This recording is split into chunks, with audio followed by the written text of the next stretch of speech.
There are trans women, particularly trans women of color, particularly black trans women who are being murdered in the streets, and their attackers, their murderers, are getting off scot-free. This needs to change. Being at the intersectionalities of queer and South Asian has made me the target of a lot of discrimination. Professionally, there has not been a lot of opportunities available to someone like me, and that's slowly changing now. A lot of the narratives that have been available to trans people to play on television and in film have been a lot of stigmatized misconceptions of what being trans is. A lot of it is sensationalism around our bodies, around this idea that trans people are only trans because of their surgeries. And personally for me, to be able to play a role where my gender identity helps me navigate through the world but isn't a marker for who I am in the show is, I think, really great.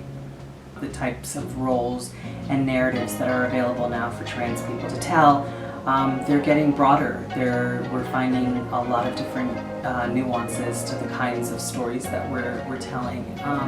And I think that is due to a lot of visibility for trans folks that didn't exist, not even 10 years ago.